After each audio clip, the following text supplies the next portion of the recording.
Saya sudah komunikasi dengan Menhub, mungkin di pertengahan Juni kita akan bahas teknis. Ya Kertajati kan mungkin tidak diaktifkan lagi untuk bandara komersial. Makanya kita nanti nunggu hasil pembicaraan dengan Kementerian Perhubungan di pertengahan Juni. Soal sampah. Kota Bandung mengajukan darurat. Ya, jadi gini, sampah itu Sari Mukti kan 6 bulan ke depan itu udah close ya, udah penuh. Saya sudah menyiapkan memitigasi, yaitu mendorong alat yang bisa melakukan pengelolaan di tiap kelurahan dengan kapasitas 5 ton. Dan uji cobanya sudah berhasil dilakukan di Gedung Sate. Gedung Sate itu ada alat yang merubah sampah kemudian menjadi bahan bakar. Bahan bakarnya itu nanti kan bisa menjadi pengganti batu bara. Untuk di beberapa industri di Jawa Barat bahasa sederhananya kan briket. Nah ini sudah berhasil diuji coba di Gedung Sate, kapasitas 5 ton tiap hari sudah berhasil. Nanti kita akan terapkan di seluruh kelurahan dan nanti saya akan ngajak bicara wali kota untuk menentukan pembiayaannya. Kan tidak mungkin ditanggung oleh provinsi semua. Secara aturan nggak masalah itu? Enggak. Karena menghasilkan briket, itu kan bukan dibakar. Status darurat sampahnya akan disetujui. Status darurat sampah nanti kita lihat dulu ya. Kalau jangan dibikin menjadi buru-buru darurat nanti orang panik. Tetapi yang harus kita lakukan bukan persoalan daruratnya, tapi langkah-langkah penanganan kedaruratan dulu. Nanti darurat menjadi panik, sampahnya bertumpuk. Ya. Sekolah Maung Pak? Sekolah berjalan kan, seleksinya sudah selesai kan, 25 sampai 29 kan, Mei sudah selesai. Dan saya sudah minta semua orang konsisten, mereka yang daftar ke sana, anak-anak yang punya kualitas. Yang keduanya, mereka yang ada dalam zonasi di wilayah sekolah unggulan tersebut, kan nanti ada sekolah swasta yang mereka free untuk sekolah di situ, pengganti dari sekolah negeri yang ada di situ bagi mereka yang tidak bisa berkesempatan karena kualifikasi. Kemudian mereka yang mengikuti seleksi, kemudian tidak lolos, kan nanti bisa ikut juga di sekolah negeri yang lain di daerahnya masing-masing. Untuk pembiayaan Sekolah Maung kan? Sekolah Maung selama ini dibiayai oleh provinsi, tapi ke depan nanti kita akan melakukan telah-telah, misalnya cari sponsor untuk menjadi sponsor di sekolah tersebut. Kan banyak kalangan-kalangan swasta yang bisa menjadi sponsor peningkatan kualitas sumber daya manusia di Jawa Barat. Pak Gu, di Kota Bandung ada kasus festival musik gitu Pak, tapi banyak kejadian kehilangan motor sampai 7 motor Pak. Ya gini, setiap penyelenggara festival harus bertanggung jawab terhadap penyelenggaraannya. Jadi ya untuk itu jangan bikin penyelenggaraan kalau tidak bisa memitigasi problem yang akan terjadi. Pak, kalau unit sekolah baru Pak, unit sekolah baru gimana Pak? Kita sedang berjalan hari ini, sudah ada pembangunan baru dan sudah ada yang lama. Ya, kita dorong terus ya, berdasarkan kemampuan keuangan yang kita miliki. Tetapi insya Allah ya, unit sekolah baru akan terus bertambah. Walaupun problem yang utama sekolah baru itu, selain tanah yang sangat mahal, guru. Kan gitu kan, kita kan tidak punya kewenangan mengangkat guru itu.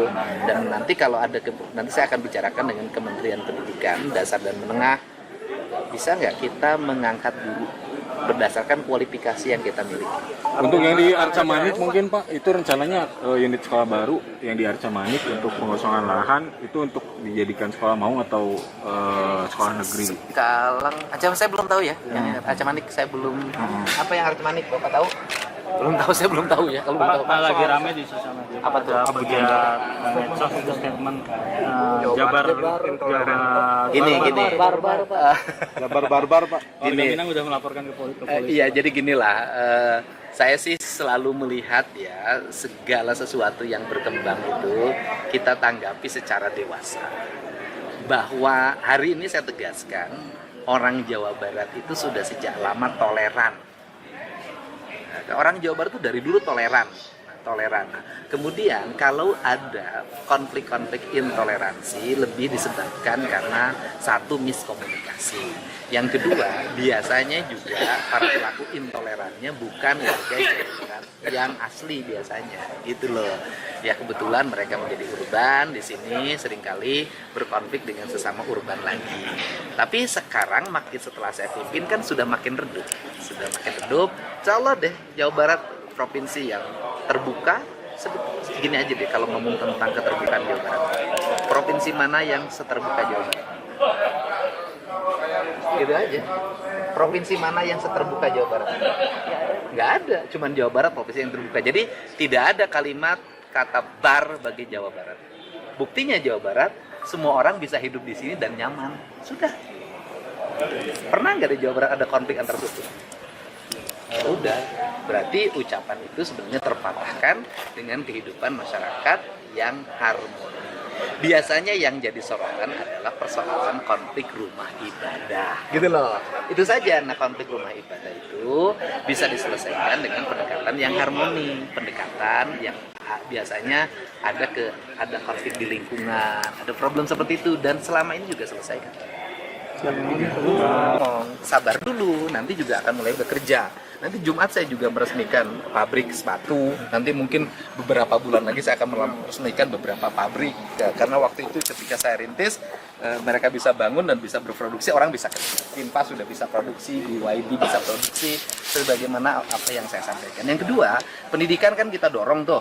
Kita dorong bagaimana SD dan SMP terintegrasi dengan baik, bagaimana orang bisa bersekolah, walaupun kemarin ribut satu kelas 50, yang penting orang sekolah. Sekarang juga saya mendorong lagi kerjasama dengan swasta yang lebih luas lagi.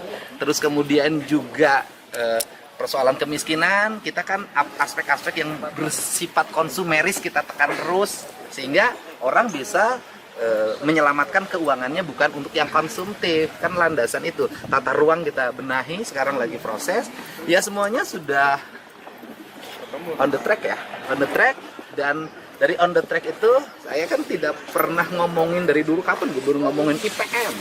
Saya nggak pernah, lanjut pertumbuhan ekonomi, saya nggak pernah, penanganan kemiskinan, saya nggak pernah. Saya cukup kerja aja, dan dari seluruhnya, biarkan BPS yang menilai, dan dari seluruh dinilai BPS ternyata hasilnya belum menggembirakan menurut saya. Ya, artinya kita harus kerja lagi, lebih baik dari apa yang ditetapkan BPS sekarang. Pak, tapi kalau kenaikan dolar terhadap industri di Jawa Barat ada nggak sih Pak dampaknya Pak? Ya dampaknya pasti ada dua Pak variabelnya. Yang ekspor pasti merasa untung, ya kan? Tapi yang bahan bakunya impor pasti berat, kan gitu. Tapi ya bahan bakunya impor pasti berat, pasti ada yang diuntungkan, pasti ada yang dirugikan. Tetapi kita berharap ke depan dolar bisa lebih stabil. Pak Gop, jembatan Dayi Kolot dibangun tahun ini jadi. Tahun ini sudah selesai pembebasan lahan, mungkin sekarang lagi lelang. Ya. Kalau Selesai tahun ini, setahun selesai. penataan jembatan Cirahong Pak Gop, itu kios-kiosnya akan dibuat seperti Ya, yang di nanti Subang itu sebenarnya kan yang gitu itu cukup tingkat lokal, maka saya nunjuk tuh orang Ciamis tuh, itu kepala biro ekonomi. Ya suruh dia berkoordinasi dengan kepala desa di situ, kemudian camatnya untuk menata dan free. Pengen saya bukan lapak disewa-sewakan. Jadi kita ini kan banyak nih aset negara, tapi disewa-sewakan. Saya nggak mau begitu.